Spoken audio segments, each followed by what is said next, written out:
किसी गरीब के पास पानी का बिल देने के पैसे नहीं है तो पानी नहीं पिएगा क्या वो? एक ऐसा डॉक्यूमेंट्री फिल्म जिसको बैंड करवाने के लिए पूरा सिस्टम लगा हुआ है। उन लोगों को शायद ये डर लग रहा है कि अगर ये डॉक्यूमेंट्री रिलीज हो गया तो इस बार की इलेक्शन में हमारी सत्ता को गिरना तय है।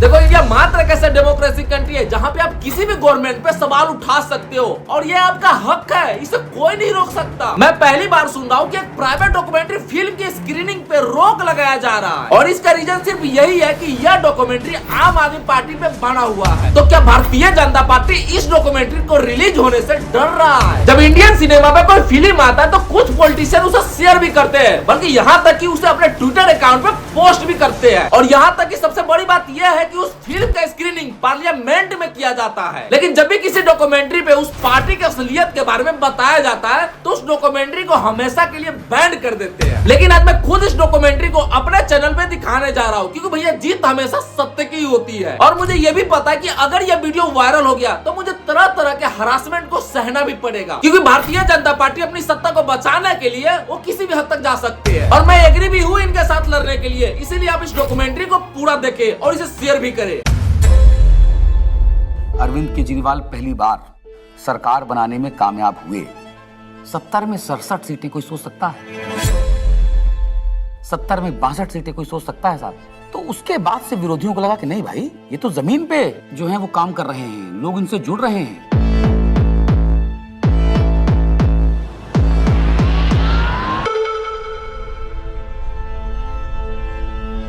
कहानी शुरू होती है तब से जहां से आम आदमी पार्टी ने पंजाब जीता। लोगों की भूख थी आम आदमी पार्टी की। उन्होंने कहा आम आदमी पार्टी हमें चाहिए। लोगों ने वोट दिया और पंजाब में आम आदमी पार्टी का जन्म हो गया। पंजाब के लोग जो हैं वो सच्चे बंदों को पसंद करते हैं और जिसके साथ दिल से जुड़ जाएं जुड़ जाएं।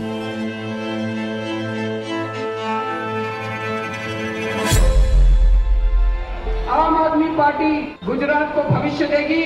गुजरात की 6 करोड़ जनता के साथ मिलके एक नया गुजरात बनाएंगे जिसमें 24 घंटे बिजली होगी। और उसके बाद आम आदमी पार्टी गुजरात में जैसे ही घुसी तो वहां से एक दिल्ली के अंदर हमें चेंज आता।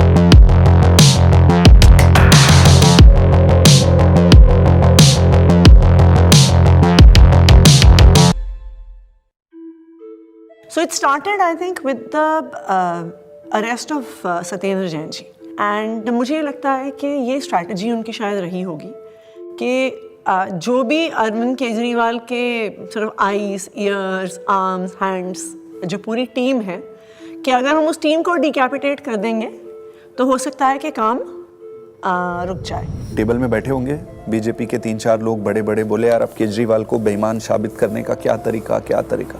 किसी ने आइडिया दिया होगा कि कुछ घोटाला, बोले यार कोई घोटाला कैसे, कोई चिपकेगा नहीं इस आदमी पे। दिल्ली के स्वास्थ्य मंत्री सत्येंद्र जैन को ईडी ने हिरासत में लिया। एनफोर्समेंट डायरेक्टरेट ने सबसे पहले अरेस्ट होने वालों में मैं था। ऐसे तो कोई कर्म किए नहीं थे कि जेल चले जाएं। फिर मैंने कहा ऐसे कर्म भी नहीं किए थे मंत्री बन जाए। तो क्योंकि मुझको पूरा केस पता था तो मुझे लगा ठीक है, एजेंसी अगर अरेस्ट कर रही है थोड़े दिन में छूट जाएंगे। Why are they threatened by us? And the answer to me is very clear. आम आदमी पार्टी केवल एक सरकार या 10 नेताओं की पार्टी नहीं है। आम आदमी पार्टी एक सोच है। तब तक जो भी गिरफ्तार होते थे, पॉलिटिकल लोग भी जो गिरफ्तार होते थे, महीने में, 2 महीने में, 3 महीने में निकल के आ जाते थे। तब हमने ये नहीं सोचा था कि इतना लंबा चलेगा। अब ये जानकारी मिल रही है कि मनीष सिसोदिया को गिरफ्तार कर लिया गया है। इस वक्त की बड़ी सीबीआई बुलाया जाता था, ईडी बुलाया जाता था, उनके घर पे रेड हुई, उनके बैंक के लॉकर पे रेड हुई, दिल्ली सचिवालय में उनके ऑफिस में रेड हुई, उनकी यहाँ तक कि उनके पैतृक गांव में भी सीबीआई और ईडी वाले पहुँच गए थे। देखिए, हमें तो पता था कि आम आदमी पार्टी के किसी भी नेता के पास एक भी पैसा नहीं है और मेरे ख्याल से आज ही ईडी और सीबीआई को भी पता है। मैं तो खुश था कि दिल्ली में एक ऐसी शराब पॉलिसी बनाई गई है जिसमें एक एक मॉल में 27 शराब की दुकानें थीं, वो अब कम हो जाएंगी और सरकार को रेवेन्यू बहुत ज़बरदस्त मिलेगा। तो मैं तो खुश था कि अच्छी पॉलिसी बनाई गई है और कई राज्य इस पॉलिसी को देख रहे थे, पर अचानक इन्होंने चिल्लाना शुरू किया है तो स्कैम हो गया है, स्कैम हो गया है, स्कैम हो गया है। अगर एक अच्छी पॉलिसी को ये स्कैम करार देके सीबीआई और ईडी में केस रजिस्टर करा सकते हैं तो अब किसी भी हद तक जा सकते हैं। मनीष सिसोदिया को ईडी ने गिरफ्तार कर लिया है। तिहाड़ जेल में पूछताछ के बाद मनीष सिसोदिया को अब ईडी ने गिरफ्तार कर लिया है। इससे पहले सीबीआई ने उनको गिरफ्तार किया था और वो इसमें पीएमएलए में 2 ही कंडीशन में बेल हो सकती है। पहली कंडीशन या तो जो सरकार का इन्वेस्टिगेशन एजेंसी है वो कह दे कि केस नहीं। दूसरी कंडीशन बेल हो सकती है जब इन्वेस्टिगेशन एजेंसी द्वारा डाले गए सारे कागज जांच कर लिए जाएं। तो भाजपा की इन्वेस्टिगेशन एजेंसी क्या करती थी, लाखों की तादाद में कागज डाल दिए। अब जज साहब कितना टाइम लगाएंगे वो देखने को, 10 साल। हमने प्रोसीडिंग्स भी पूरी देखी थी सुप्रीम कोर्ट के अंदर, और सुप्रीम कोर्ट ने जो जिस तरह कमेंट्स किए थे उससे ऐसा लग रहा था कि ये केस कुछ है ही नहीं। सुप्रीम कोर्ट ने यहाँ तक कह दिया था कि आपका केस जो है ट्रायल के अंदर 2 मिनट में गिर जाएगा। किस तरह का केस आप बना के लाए हैं, क्योंकि सीबीआई के बाद मनीष सिसोदिया को ईडी ने भी गिरफ्तार कर लिया था, तो दोनों ही के अंदर जमानत उनको चाहिए थी। अब जब जैसे ही 30 अक्टूबर का दिन था, सुप्रीम कोर्ट ने बेल रिजेक्ट कर दी। जेल में पूछताछ के बाद मनीष सिसोदिया को अब ईडी ने गिरफ्तार कर लिया है। इससे पहले सीबीआई ने उनको गिरफ्तार किया था और वो तिहाड़ जेल में है। सीधे चलते हैं जितेंद्र शर्मा के पास। जितेंद्र, बताइए, ईडी ने गिरफ्तार कर लिया है मनीष को? जी बिल्कुल, आप देखिए दूसरे दिन लगातार जो ईडी है वो मनीष सिसोदिया को अरेस्ट करके उनका टारगेट अरविंद केजरीवाल था। इनको ये लगा था, इनके कैलकुलेशन में, कि पार्टी के साइकी में फर्क पड़ेगा, लोग टूटते जाएंगे। तो इसका मतलब ये है कि डेस्परेशन के मापदंड पे तो भारतीय जनता पार्टी अपने लास्ट थ्रेशोल्ड पे पहुंची और भारतीय जनता पार्टी की लीडरशिप भी उस थ्रेशोल्ड तक पहुंच गई कि अब और कोई तरीका नहीं है इनको जेल में डालने। बड़ी खबर यह है, आम आदमी पार्टी के सांसद संजय सिंह गिरफ्तार कर लिए गए हैं। आपके सांसद संजय सिंह की हो गई है गिरफ्तारी। ईडी ने करते थे संजय सिंह, उस पर कहीं ना कहीं एक बड़ी चोट फिलहाल आम आदमी पार्टी के लिए रहेगी, लेकिन राजनीतिक रूप से ये नुकसान तो है ही, लेकिन क्या सरकार का पक्ष रहेगा शराब नीति मामले में जब ये गिरफ्तारी हुई है, इसका भी इंतजार रहेगा।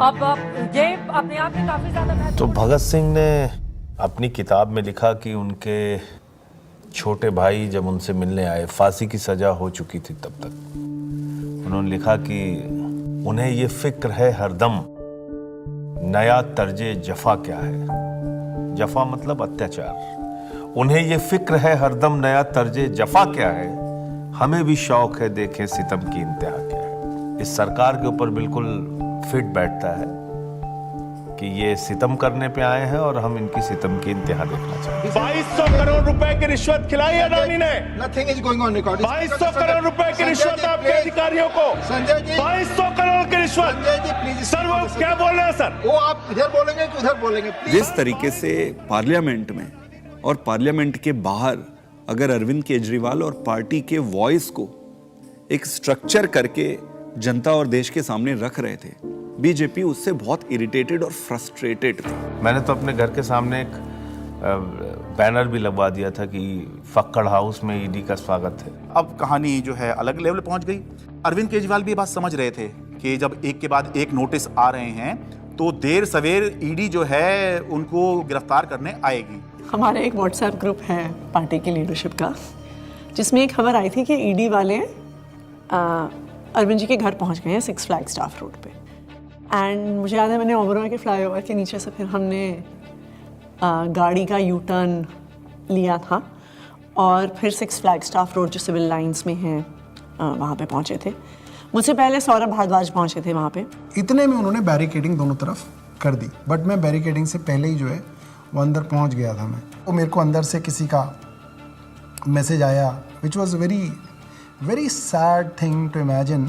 अरविंद केजरीवाल जी अपना बैग पैक कर रहे हैं और एक मुख्यमंत्री अपने घर में ही असहाय है, आप सोचिए। और वहाँ जो पुलिस खड़ी है वो उसके लिए नहीं खड़ी है, वो इसलिए खड़ी है कि किसी और को आने नहीं देंगे।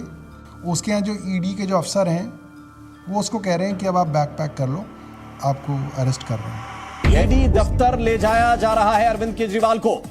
इस वक्त की बड़ी खबर, बड़ा अपडेट। अरविंद केजरीवाल को ईडी ने गिरफ्तार किया है और ईडी दफ्तर उनको ले जाया जा रहा है। जिस तरीके से अब दिल्ली के मुख्यमंत्री अरविंद केजरीवाल को ईडी दफ्तर ले जाने की तैयारी की जा रही है और ये माना जा रहा है कि अब ईडी दफ्तर में उनसे पूछताछ होगी और उनके सामने। जब से मैं जर्नलिस्ट बना हूं 17 साल से, मैंने नहीं देखा किसी सिटिंग चीफ मिनिस्टर को अरेस्ट किया गया हो।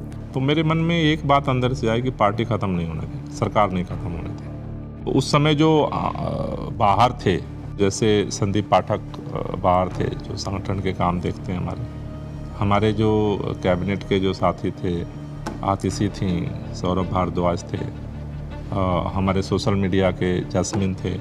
तो फिर हम सब लोग हमारे घर पे ही हमने सबको बोला, हम लोग वहीं धीरे धीरे वहीं गैदर हुए। अब ये देश को बचाने की लड़ाई है, तानाशाही के खिलाफ लड़ाई है और सभी मिलकर के लड़ेंगे और इस लड़ाई को जीतेंगे। कल 10 बजे भारतीय जनता पार्टी के मुख्यालय पर हम इसके खिलाफ प्रोटेस्ट शुरू करेंगे।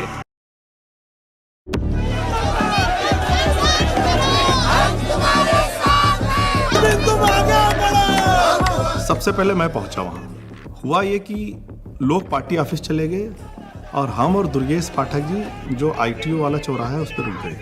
ITO पे मैं जब पहुंचा तो मैंने देखा कि मेरे सामने ही आतिशी और सौरभ को अरेस्ट कर लिया गया।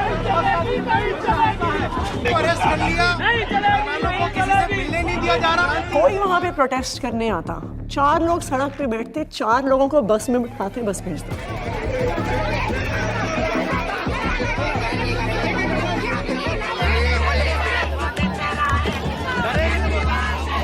ITO के ऊपर एक फुटओवर ब्रिज है, ऊपर अगर आप जाओगे तो मैं लोकेशन चेंज करता रहता था। तो कहीं एक जगह जाके ऐसे शांत खड़ा हो जाता था, फिर मैं देखता था कौन आ रहा है किधर से, तो मैं देखता था उधर से 20 लोग आ रहे हैं, तो उनमें से मैं पहचान जाता था। मोस्टली मैं ऑर्गेनाइजेशन में काम करता था तो सबके नंबर थे, तो मैं उनको फ़ोन करके बोलता था अभी रुक जाओ 10 मिनट, मैं जहाँ बोलूँगा उस डायरेक्शन में जाना।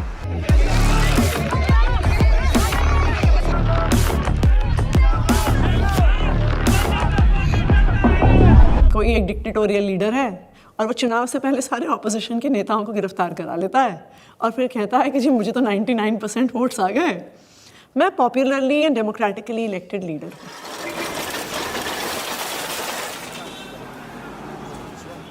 कहना है वाटर, इसको इधर रख सकते हैं बगल में, इस टेबल को इधर रख दीजिए। 2013 में सबसे पहले लोगों ने हमें वोट क्यों दिया? हम तो कुछ भी नहीं थे, कभी कहीं सरकार नहीं चलाई थी, हम तो ये भी नहीं कह सकते थे हमने ये काम करके दिखा दिया हमें वोट दो। अन्ना आंदोलन किया था, तो अन्ना आंदोलन में लोगों ने देखा ये लड़के बड़े ईमानदार हैं, देशभक्त हैं, जिद्दी हैं, किसी चीज़ पे अड़ जाए तो करके रहते हैं। ये क्वालिटीज़ जनता को हमारी पसंद आई। इस क्वालिटी को वो ख़त्म करना चाहती थी बीजेपी, तो उन्होंने कीचड़ फेंकना चालू किया, करप्शन किया, केजरीवाल ने पैसे खाए, एक ताना बना बुना गया, लोगों को ज़बरदस्ती करके स्टेटमेंट्स दिलवाए गए, प्रेशराइज कर करके हमारे खिलाफ झूठे बयान दिलवाए गए। लेकिन कुदरत तो कुदरत है, ये क्या है, बीजेपी कुछ नहीं है कुदरत के सामने। हम लोग कुछ पहाड़ तिहाड़ के खड़े थे एंड आई रिमेंबर थिंकिंग कि एज ऑफ दैट टाइम हमारी कोर टीम के 5 लोग उस समय उस दीवार के उस पार थे। मेरे हाथ में बहुत कुछ नहीं था, सब ऊपर वाले के हाथ में था और मैंने अपना अंदर समय बहुत मेडिटेशन करते हुए और गीता पढ़ के बिताया। वहाँ पे सबसे ज़्यादा जो चीज़ परेशान करती है वो होती है अनसर्टेनिटी। उस 17 महीने में एक बड़ा हिस्सा मेरे अंदर उस सिपाही की तरह छटपटाता रहा जो देख रहा था कि उसकी पूरी फौज बाहर युद्ध लड़ रही है और वो सिपाही जो हमेशा युद्ध में फ्रंट पे होकर लड़ता था वो आज बैरक में बैठा हुआ है। मैंने प्रयास किया कि घर के लोग 6 महीने तक, जब तक मैं जेल में रहा, मैंने प्रयास किया कि कोई मुझसे मिलने के लिए यहाँ पे ना आए, क्योंकि कई बार परिवार के लोग सामने आते हैं मिलने के लिए तो मन में एक अनावश्यक कमजोरी पैदा होती है, तो मैंने इस चीज़ को अवॉइड किया। फ़ोन पे जब वो वीडियो कॉल पे जब बात होती थी, वीडियो कॉल करते थे तो हंसते थे, लेकिन वो हंसी के पीछे कुछ ना तकलीफ़ छुपी होती है, क्योंकि पत्नी से बेहतर कोई नहीं समझ सकता है।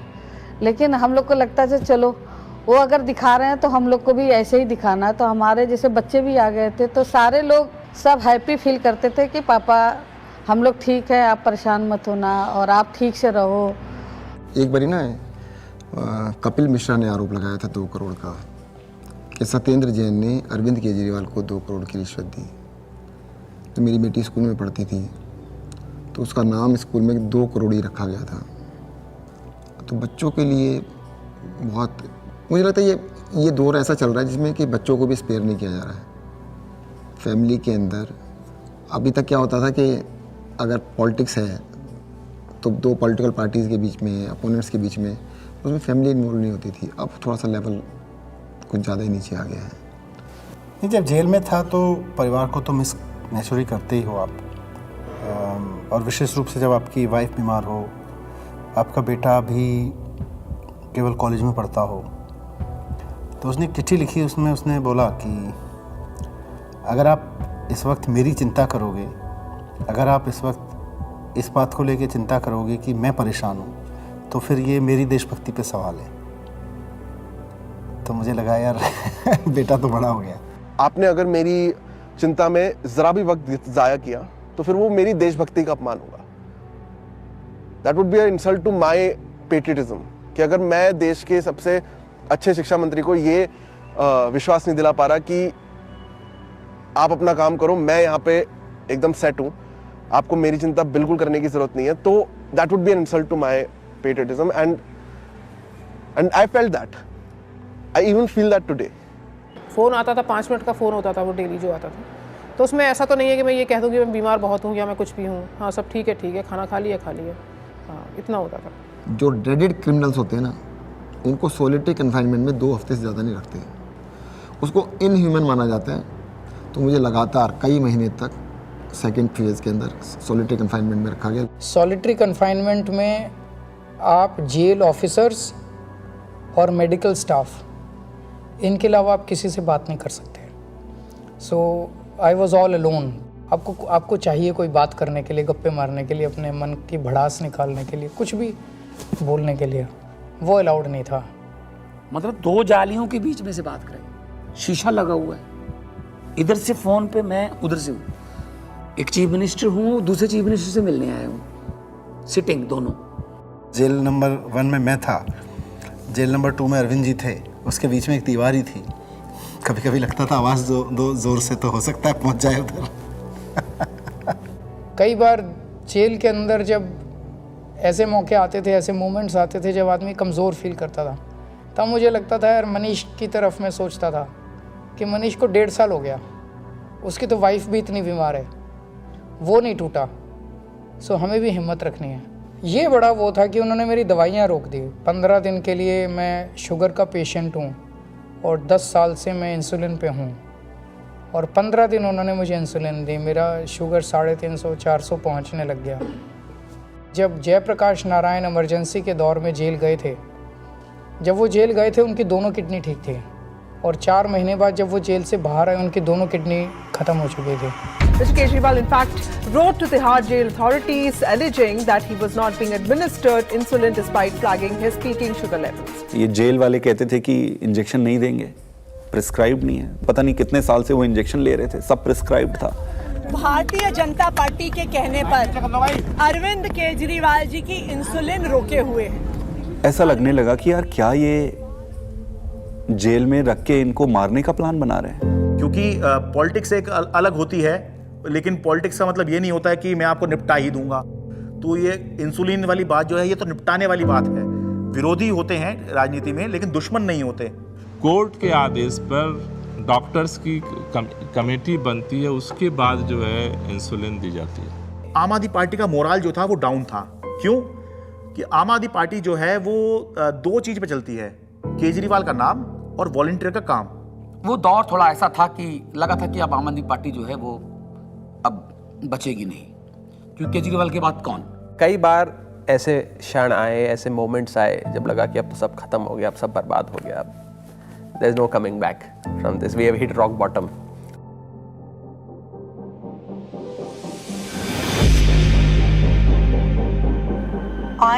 I really admire her for her strength. वो खुद पब्लिक डोमेन में आई पहली बार।